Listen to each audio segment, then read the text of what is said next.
Cop pulls over a nobody, realizes he just targeted a lieutenant colonel. What happens when a protected officer with a god complex meet a woman who outranks him in every way that matters? Sergeant David Edward thought he was pulling over an easy target on a dark stretch of Reynolds Road, but he was actually walking into a tactical trap set by a lieutenant colonel. Before we get deep into the story, please let me know in the comments where you're watching from. Hit subscribe if you're hooked in and ready to enjoy this story, because tomorrow I have another beautiful story to share with you, and I don't want you to miss it for anything. Now, let's get into the story. It was 11 p.m. on a humid Wednesday in Toledo. Joan was driving her government SUV, her mind on the base, when the strobe of blue and red lights cut through her mirrors. Officer Edward, bored and desperate to assert dominance, didn't see a decorated combat veteran. He saw a black woman he could humble. He approached with his hand on his holster, his voice a jagged edge as he barked orders, mistaking Joan's disciplined silence for fear. When he demanded she step out for a bogus sobriety test, he didn't realize he was being baited. Joan didn't fight him on the asphalt. She hit record on her phone and performed his humiliating tests with military precision, gathering every ounce of evidence she needed to dismantle his career.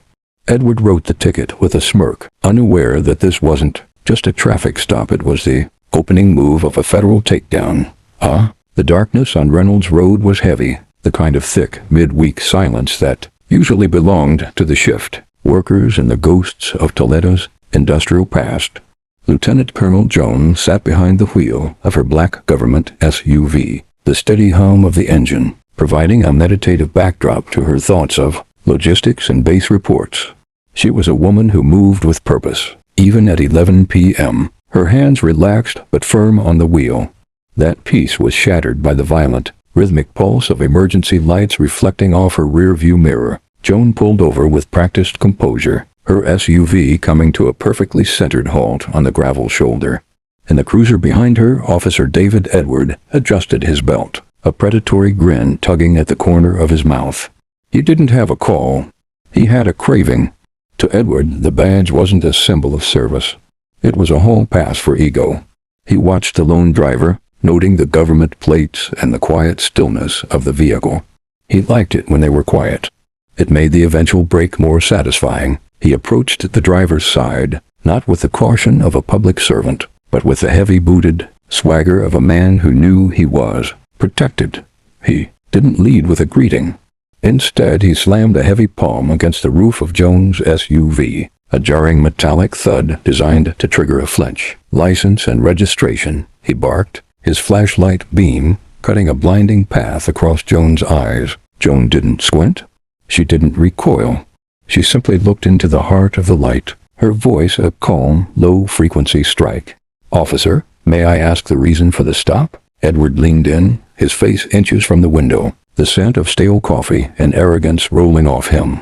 "You were drifting, and you're looking a little glass-eyed from back there. How much have you had to drink tonight?" The lie was blatant, hung in the air like a dare. Joan recognized the tactic immediately, the escalation, the fabrication of probable cause. She saw the way his hand hovered near his holster, a silent threat meant to remind her who held the power on this dark stretch of road. He wanted a victim.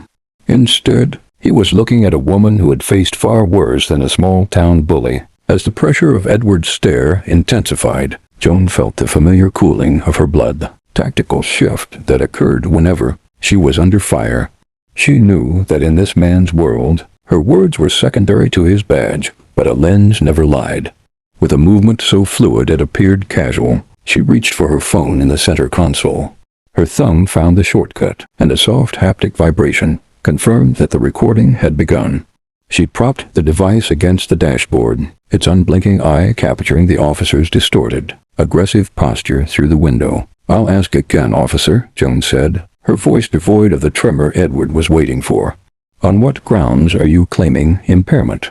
"I have been driving in a straight line at the posted speed limit." Edward's face flushed a deep, mottled red. To him, the question wasn't a request for information.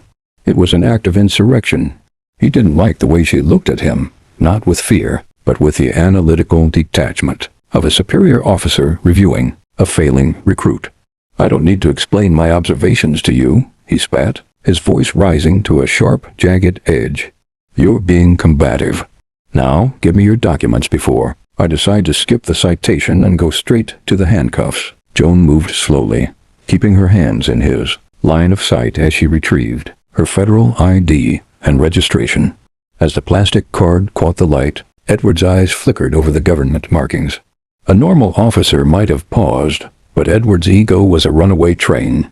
He saw the federal employee status and felt a surge of resentment. He viewed it as a challenge to his local sovereignty. You think this makes you special? He sneered, flicking the ID with his finger. Out here, I'm the only authority that matters. Step out of the vehicle. Now. He reached for the door handle, yanking it open before she could comply. The cold night air rushed in, but Joan remained seated for a heartbeat longer, staring directly into the camera lens of her phone. She wanted the recording to capture the precise moment he breached protocol.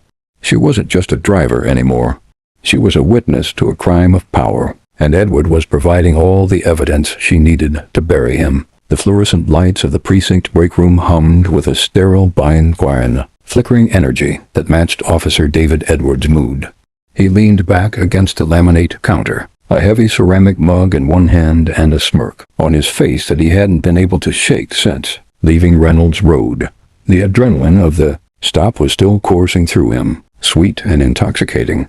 Around him, a couple of rookies and a veteran sergeant were nursing the last of their energy, half listening to the low drone of the police scanner. You guys missed a live one tonight, Edward announced, his voice booming with unearned triumph. He waited for the younger officers to look up, savoring the moment of performance. Had some lady in a government SUV thinking she was the Queen of Sheba. Windows tinted, nose in the air, acting like she owned the asphalt. He took a slow, deliberate sip of his coffee, eyes gleaming. She tries to get cute with me, asking for clarification on the stop.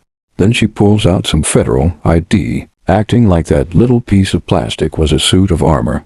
He chuckled, a dry, raspy sound that lacked any real warmth. I told her real quick, sweetheart, the feds don't run these streets. I do. The rookies grinned, eager to stay on Edward's good side, but the veteran sergeant just stared at his cup. Edward didn't notice the silence. He was too busy reenacting the scene, mimicking Joan's calm demeanor as if it were a sign of weakness he had successfully exploited. I made her do the whole dance. The line walk, the one-leg stand, the works. You should have seen the look on her face when I handed her that failure to maintain lane citation. She thought she was untouchable, so I gave her a reality check she won't forget. He tossed a crumpled napkin toward the trash can, a mock victory gesture. Some people just need to be reminded who's at the top of the food chain. She drove off without a word. Pure silence. I broke her spirit before the paperwork was even dry. He leaned back, convinced he had won the night, completely unaware that the silence he had mistaken for defeat was actually the quiet, steady ticking of a time bomb. The morning began like any other for David Edward, a slow walk to his locker, a few heavy-handed jokes with the morning shift, and the comfortable assumption that he was the master of his domain. But the atmosphere changed the moment he stepped into the main office. The usual cacophony of ringing phones and crosstalk had died down to a strained whisper. His captain, a man who had spent a career smoothing over procedural hiccups for his favorite officers, was standing in the doorway of his office, his face the color of bleached bone. He wasn't holding a standard internal complaint. He was holding a thick manila envelope embossed with a seal that stopped Edward's heart in his chest. In my office. Now, the captain muttered, his voice stripped of its usual camaraderie. As the door clicked shut, the captain tossed the file onto the desk. I spent 15 years covering your tail, David, but this is out of my hands. This isn't a local grievance from a disgruntled driver. This is a formal inquiry from the Office of the Inspector General. Federal level. Edward felt a cold sweat prickle at his hairline. Cap, it was just a traffic stop on Reynolds. Some woman in an SUV. I wrote a standard citation. You know how these people get. No, David, you don't understand, the captain hissed, leaning forward until their eyes met. That woman wasn't just some driver. She's a lieutenant colonel with the United States Army, and she didn't just complain to the Chief, she filed a Title VI civil rights violation and looped in the Department of Justice. They have a synchronized recording of the entire encounter. Every word, every threat, every time you touched her vehicle. Edward opened his mouth to argue, to suggest they could lose the body cam footage, or claim the equipment had malfunctioned, but the captain shook his head before he could speak. Don't even say it. The IG has already subpoenaed our server. This isn't a fire I can put out with a beer and a handshake. They aren't looking for an apology, David. They're looking for a scalp. For the first time in his career, the protected officer felt the weight of a system far larger and more disciplined than his own, and the walls of the precinct suddenly felt very, very small. The law office was a sanctuary of glass and quiet steel, a sharp contrast to the chaotic, rain-slicked shoulder of Reynolds Road. Joan sat at the head of the polished mahogany table, her back as straight as a bayonet. Across from her, a team of civil rights attorneys reviewed the digital files, the blue light from their monitors reflecting in their glasses. They had seen many cases of police misconduct, but they had never seen a client as meticulously prepared as the woman sitting before them. The phone recording is flawless, Colonel, the lead attorney said, tapping a pen against a transcript of Edward's aggression. He's on tape fabricating a lane drift, admitting he has no cause and then threatening federal property. But he's going to lean on his protected status. He'll argue he felt threatened by your uncooperative tone. The jury needs to see exactly who he was actually trying to intimidate. Joan looked out the window at the city skyline, her expression unreadable. She had spent over 2 decades in the service, navigating minefields and command structures that required a level of discipline David Edward couldn't comprehend. To him, power was a loud voice and a heavy hand. To her, power was the silent, immovable weight of the truth. He treated me like a predator treats a target, Joan said softly, though her voice carried the authority of the barracks. He didn't see a citizen. He saw someone he thought was beneath him. I want to make sure that when I walk into that courtroom, he sees exactly how wrong he was. She stood up and moved to the garment bag hanging by the door. She unzipped it, revealing the crisp, deep blue fabric of her Army service uniform. The light caught the rows of ribbons and the glint of the silver, medals, awards for valor, service, and leadership earned in theaters of war that Edward had only seen in movies. Every stripe on the sleeve represented years of sacrifice he had never made. I'm not appearing as a victim, Joan said, her hand grazing the sharp crease of the trousers. I'm appearing as a ranking officer of the United States military. I'm going to wear the uniform. I want him to have to look me in the eye and realize that the woman he tried to humble on a dark road is the same woman the government trusted to lead a battalion. The courtroom was a cathedral of polished oak and heavy silence, the air thick with the scent of old paper and the quiet tension of an impending collision. When Joan entered, the room didn't just go quiet, it held its breath. She moved with a rhythmic, measured gait, the silver medals on her chest emitting a soft, melodic chime with every step. David Edward sat at the defense table, his oversized suit a poor substitute for the uniform he usually used as armor.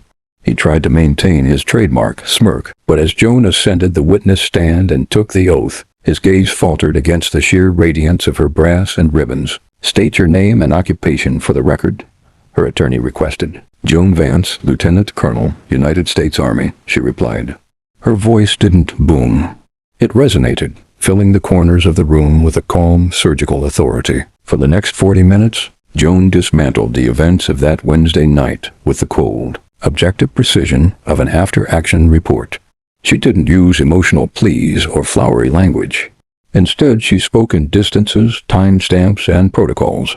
She described the exact angle of Edward's approach, the specific decibel of his voice, and the precise moment he bypassed Department General Order 402 by failing to state the reason for the stop. As she spoke, the jury watched her not as a victim seeking pity, but as a seasoned commander identifying a breach in the line. She recounted the smell of the road salt, the blinding glare of the flashlight Edward had used as a weapon, and the calm calculation she used to hit record. Every detail was delivered with the same steady gaze she had used to brief generals. Edward shifted in his seat, his collar suddenly appearing several sizes too small. He had spent his career banking on the idea that His word would always carry more weight than a civilian's. But sitting there, looking up at a woman whose rank, service, and discipline dwarfed his own, he realized the power dynamic had shifted. Joan wasn't just telling a story. She was presenting a tactical map of his professional demise, and there was nowhere left for him to hide. The courtroom lights dimmed, leaving the jury in a heavy, expectant twilight. On the large projector screen, 2 video frames appeared side by side. On the left was the grainy, high-angle perspective of Officer Edwards' body camera. On the right was the crisp, eye-level steady shot from Joan's smartphone.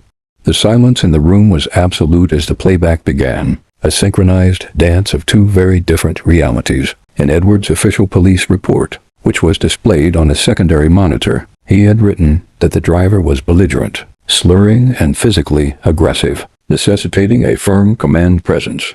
But the video told a different story. The jury watched as Edwards' body cam showed him swaggering toward the SUV, his breathing heavy and combative before a single word was even exchanged. They heard his voice not firm but snarling as he barked, "Step out before I decide to skip the citation and go straight to the handcuffs." The contrast was devastating. On Joan's phone recording, the jury saw her hands clearly visible on the wheel, her movements slow and deliberate. They heard her calm, respectful request for clarification, followed by the jarring sound of Edward's fist slamming against her roof.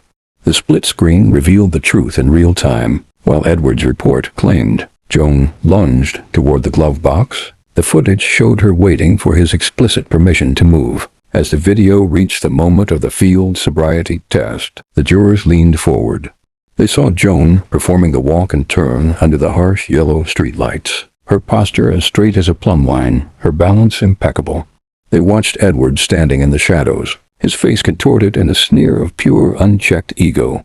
He looked less like an officer of the law and more like a bully caught in a spotlight. The recording ended with the sound of Edward's pen scratching against the ticket, a smirk visible on his face as he handed it over. The screen went black, but the image of the discrepancy remained burned into the minds of everyone in the room. The protected officer had built his career on the assumption that no one would ever see the side of the badge he showed on dark roads, but Joan had just forced the world to look. The air in the courtroom felt thin as David Edward took the stand for cross-examination. He tried to project the same bravado he used in the break room, but under the relentless clinical questioning of Joan's counsel, the facade began to crack. He clung to his training manuals like a life raft, repeating phrases about officer safety and split-second decisions, but the attorney wasn't interested in the manual. He was interested in the man. "Officer Edward," the attorney began, leaning against the jury box, "you've seen the footage. You've seen that my client was calm, compliant, and sober. Yet your report describes a combative and impaired individual. Why the discrepancy?" Edward shifted, his tie feeling like a noose. "I saw what I saw. In the heat of the moment, she was being difficult." "Difficult?" the attorney countered. "By asking for a reason for the stop? Or was it because she didn't look like someone you thought you had to respect?" Edward's jaw tightened. He looked over at Joan, who sat at the plaintiff's table, her uniform pristine, her silver rank insignia catching the overhead light. The sight of her, not as a victim, but as a superior force, seemed to trigger something deep within his wounded ego. The frustration of the last few weeks, the looming federal inquiry, and the loss of his protected status boiled over. "Look," Edward snapped, his voice echoing with the jagged arrogance of Reynolds Road. "I've been on the force for 15 years. I deal with people all night who think they're above the law. If I'd known she was a lieutenant colonel, obviously I would have handled it differently. I would have extended the professional courtesy her rank deserves." The courtroom went deathly silent.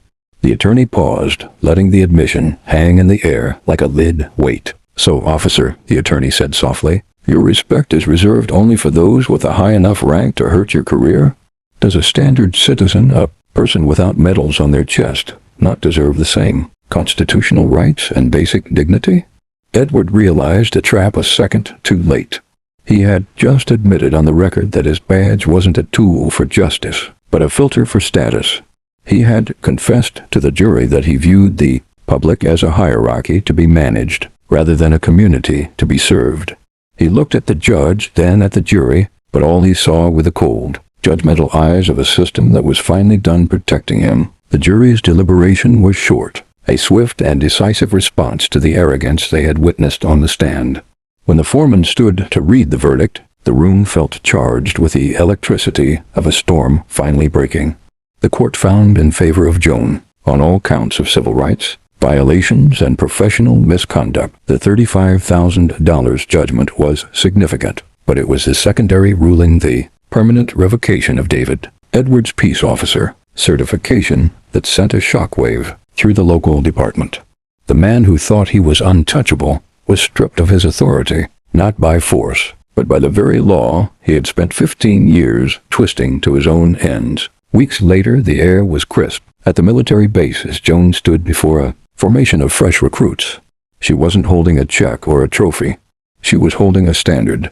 The story of the protected officer had become a legend among the ranks, but Joan didn't tell it to boast. She told it as a warning. Authority is not a weapon to be used on the defenseless, she said, her voice carrying across the asphalt with the weight of steel. It is a heavy burden that requires a stronger backbone than most men possess. When you put on a uniform, whether it's this one or a police officer's, you are not being given a license to rule. You are being given a mandate to serve. She paused, her eyes locking onto the young faces in the front row. The moment you believe your status makes you better than the people you protect, you have already failed your mission. I didn't win that day because I outranked him. I won because I remained disciplined when he chose chaos. I won because the truth doesn't need a loud voice to be heard. As she dismissed the formation, Joan watched the recruits march away, their movements sharp and purposeful. She had done more than just take down a bully. She had reinforced the thin, vital line between power and justice. David Edward was a memory of a dark road, but the lesson she left behind would be the foundation for a new generation of leaders who understood that the true weight of a badge is the integrity of the person wearing it.